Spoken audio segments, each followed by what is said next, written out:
نعمان ایک کوڑی تھا۔ وہ ایک نوجوان لڑکی کو اپنے گھر لے آیا۔ کیا ایسا ہو سکتا ہے کہ اس نے اسے کوڑی بنایا ہو؟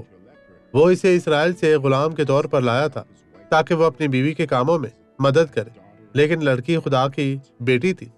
کیا آپ کو لگتا ہے کہ جب ان کا خاندان غمگین تھا اور رو رہا تھا، اس نے ان پر لعنت بھیجی اور کہا کہ مجھے اپنا غلام بنا کر آپ کو یہی ملتا ہے؟ نہیں، اس نے اپنی بیوی سے کہا کہ اگر وہ اسرائیل میں ہوتا خدا کے بیٹے سے پہلے تو وہ شفا پا سکتا تھا۔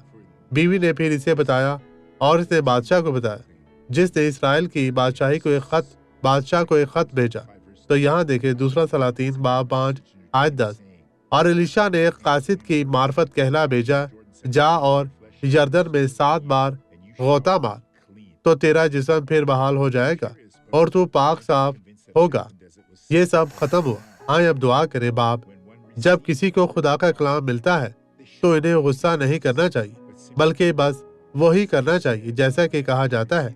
اور جب کسی رسول کو کوئی بات ملتی ہے تو انہیں اس کے مطابق منادی کرنی چاہیے، جیسا کہ خداوند کہتا ہے، کسی چیز کو بدلے بغیر اور کام اس کی طرف سے کیا جائے گا۔ الیشا نے نعمان کے ساتھ اپنا وقت ضائع نہیں کیا، ورنہ یہ اس کی شفا یابی میں رکاوٹ بنتا۔